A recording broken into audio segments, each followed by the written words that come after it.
We start with our interview segment and focus on a topic that will get much attention in the coming weeks from KCPT and Flatland KC. It's the issue of evictions, primarily evictions in Jackson County, Missouri, where 42 take place on a daily basis. It's a complicated issue with widely divergent viewpoints. Kansas City Week in Review will take an hour-long look at the evictions question this Friday evening at 7:30.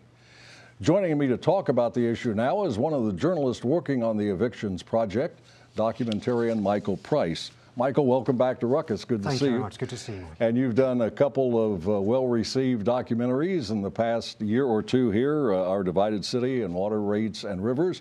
You're working on evictions for a broadcast in May. Give us an overview of what you're finding and what you're doing. Well, we're seeing in the Jackson County part of Kansas City around 14 evictions a day.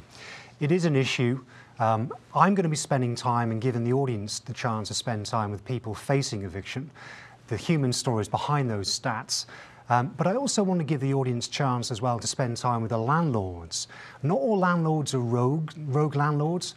Many landlords have debts themselves. They need the rent to come in to pay those debts. So it's going to be an immersive film. We'll be looking at landlords. We'll be looking at tenants though as well. Legitimate views on both sides. Yes, indeed. What's the major reason people are evicted? Is it failure to pay rent? Yeah, failure to pay rent. What Kansas City shares with many cities across the US is a crisis in affordable housing, in that we don't have enough affordable housing. Around 1 in 7 people apparently in our area are paying more than 50% of their income on housing. So that means they're living hand to mouth.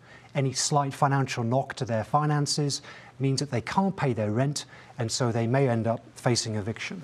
I'm sure this varies from case to case, but generally speaking, how long can someone go without paying rent before being evicted? It does vary.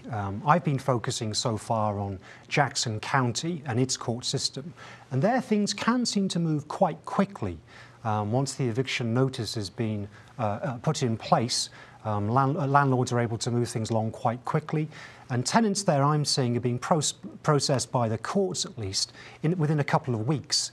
Some of them are saying to me, this is too fast. I don't know what my rights are.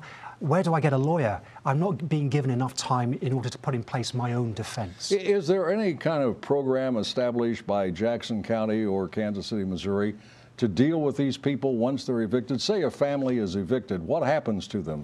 Well, I'm finding out what happens to them, and it's utterly terrifying for them. I mean, there's not some program where the city says, come with us, we'll find you a place to live for the next few weeks? Or? Not that I'm aware of. Yeah. I mean, of course, there are non-profits out there that are working in this area, like Catholic Charities, for example, like Bishop Sullivan, that are doing what they can do with their limited resources to house people.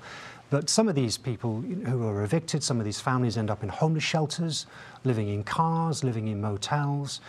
They find themselves in more and more debt. And it would be especially brutal for school-age children, I would think. Yeah, Barbara Shelley has just had an article published on Flatland, KCPT's online magazine, looking at how evictions are impacting on the schools, impacting on students.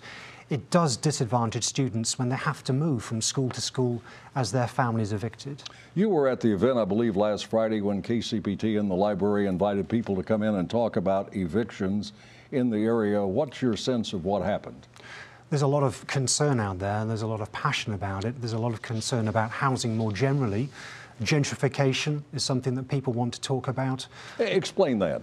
Well, exactly. It's a big term, gentrification. People moving back into neighborhoods they once abandoned? My understanding of gentrification is where the cost of housing rises to the point that low-income families are being displaced, either because they can't afford the rents or because they can't afford the property taxes.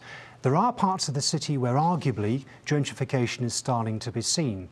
People talk about Beacon Hill. People are starting to talk about Mannheim as well, east of Troost, where high-end developments are taking place that people in the area feeling are putting their own property taxes under pressure. So we'll learn a great deal when we see this broadcast tomorrow evening at 7:30, Kansas City Week in Review, and I think it rebroadcast Sunday morning at 10:30.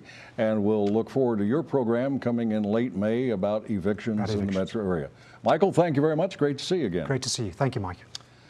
That's documentarian Michael Price. Now let's meet the panel and start a ruckus.